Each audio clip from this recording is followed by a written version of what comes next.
PingSunday has the special permission of Coach Chen Kangning. Please don't upload the video without the permission of Coach Chen and PingSunday. Now I want to learn about all the advanced terms that amateurs want to master. All the advanced terms that amateurs want to learn. You can't just be a beginner and expect to understand. No. We're talking about advanced terminology here. Because I can only reach this level too. Because I'm just a second-tier player. Let's start. I think this is something everyone enjoys learning. And now everyone is just practicing, right?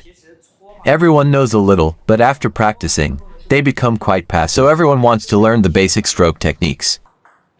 Oh my, I think we don't need to get to advanced just yet. I think this is too big of a leap. You see, he hasn't actually mastered some of the fundamentals, so let's try again.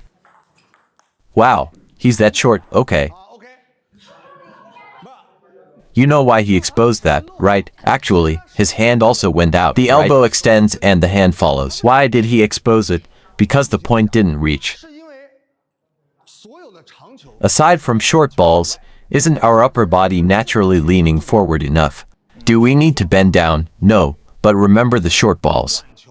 For all short balls, don't just say it's a twist. If you serve a short ball, I can still go up and flick it.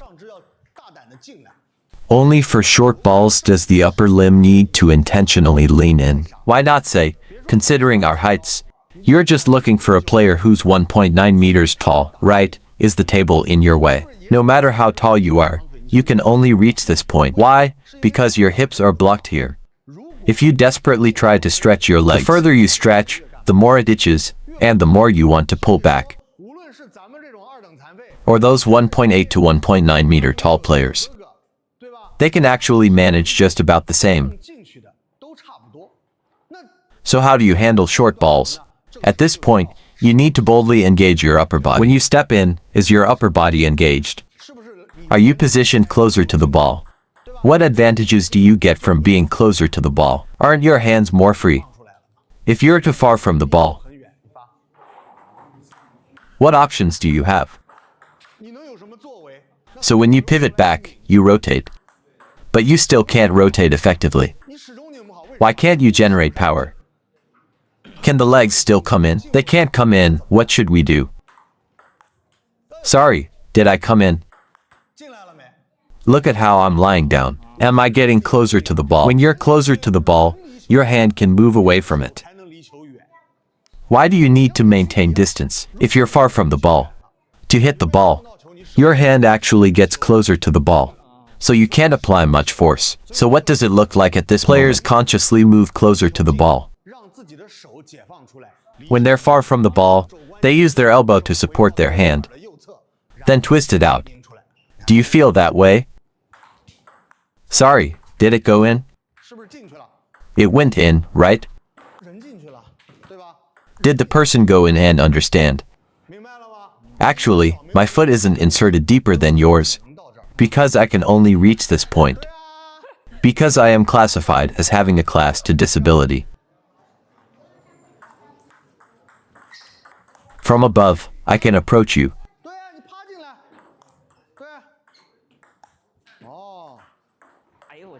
I know why he did that.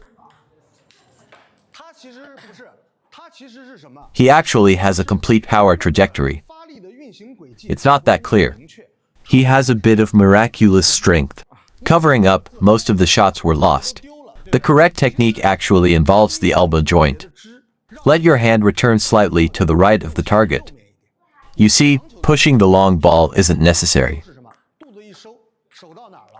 To the left of the target, I'll provide everyone with a reference point. It's about pulling the long ball to the left of the target. Don't pull it to the left of your body.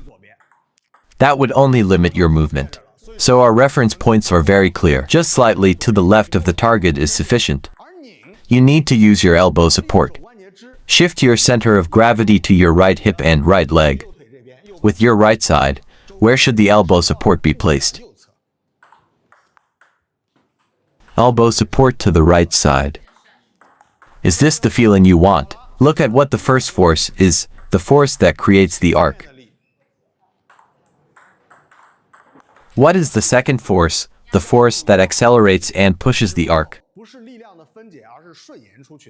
You see, applying pressure starts to feel like this. The elbow joint supports this area. It needs to be stable, so why can't you twist it effectively? You're just trying hard to push forward. Then why do we focus on the latter part? Actually, it's the same principle of power as the backhand loop. You see, the backhand also involves my first half. This paddle is too heavy, I don't recommend it.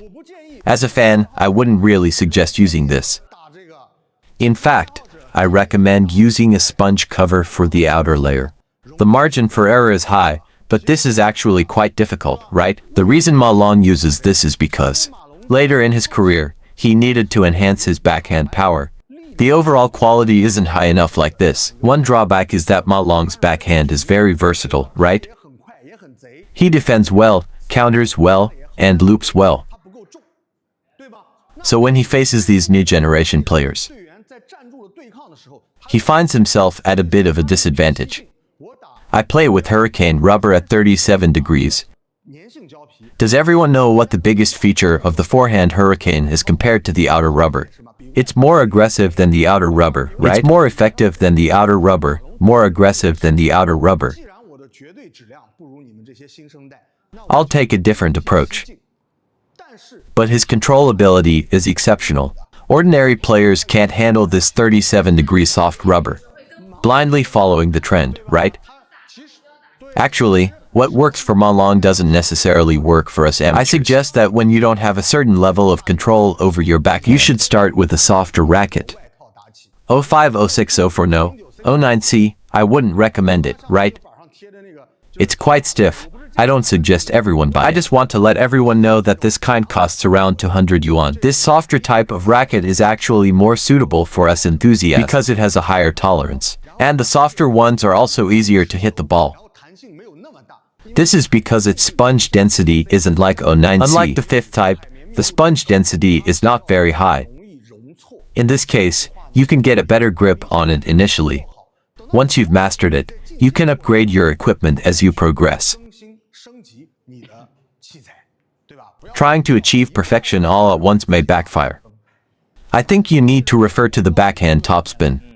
Accelerate with an outward motion. Accelerate with an outward motion. You really generated an outward curve. You need to be clear about this point. Don't imitate me like this when you start. This seems to have had a slight wobble. What I did was because I became proficient later on. I accelerated quickly and then braked hard, right? You shouldn't blindly copy. Hey, Zhang Jike, you are the king. I also want to be a champion. First, clarify the situation.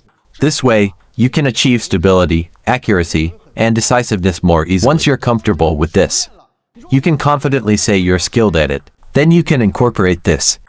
What does this emphasize? I no longer pursue the so-called perfection of the stroke. Instead, it's about the concentration of force. I know how to apply force effectively. I can eat and sleep with the ball now, and I'm doing really well. What is rapid braking? Does it feel noticeably shaky? We have a teammate who likes to shake his head. I always tease him about it. What beginners need to clarify is their technique. Friction should fully control the ball. First, establish this habit and make it solid. In the end, gradually incorporate what is called shaking. What is actually shaking? But you see, when I'm shaking like this, I have no movement deformation. If the power is not defined, then you're just shaking randomly. I've seen that face shake. You saw it, right? You first need to clarify it, right? Follow the elbow joint support. This is good for the right side of the abdomen. Then move forward and outward. Explain it clearly. Very good. This arc is stable, right? Don't just say you pull to stable ones, then start this. Then it will be a disaster. Haste makes waste. Very good. Don't rush. Pull to more. Don't pull and dig into your pants. Pulling to the left side of the belly button is good.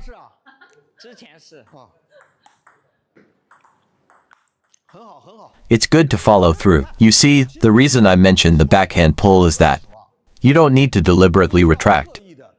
Because if you rotate your upper body again, you might end up pushing yourself away. That's why I always emphasize the left side of the belly button, not the left side of the body. If your hand pulls to the left side of your body, you will inevitably rotate your body. When you rotate your body, you inadvertently create obstacles for yourself. My forehand is positioned because I'm turning my body to the side to align the ball with my forehand. Look, if I don't pull back. Why is he positioning himself to the side of his body, right? Is it that I can only pull when facing the ball? The backhand itself is already facing the ball. You insist on retreating and make it harder for yourself.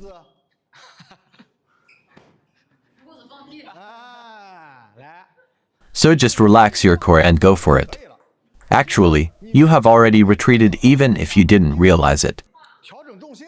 So your upper body will inevitably turn a little, and that's enough.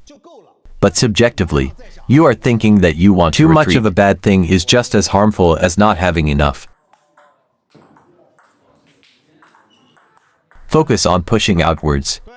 Stop pushing outwards. Look at what he did. Wrist flicking is also part of the backhand technique. This afternoon, I discussed this issue with Liangzi. It's about your backhand stroke. Don't think subjectively about turning the racket head outward. Your wrist will definitely become loose. You need to control it with your wrist. If you tense your wrist, you will definitely get injured. Think about it. Isn't that right? If I swing the paddle hard, isn't it easy for the wrist to get injured and lose control? Right, so what should we do? I'll give you a tip. Think of your thumb leading the backhand. Do you see my paddle coming in? I didn't bring my blade over. But I didn't have a swinging motion. I achieved the goal of bringing the blade over. At the same time, I maintained control and stability. Therefore, I want to emphasize using the thumb to lead the backhand. Just think of the back of your hand as what? As your backhand rubber. Ignore the presence of the paddle, and naturally the blade will come over. Using the thumb to lead the backhand ultimately keeps you stable. It's not about being thrown out, it's about being controlled. In the end, it's not just about higher quality. I think it's about being manageable, right? Actually, what's added is not quality.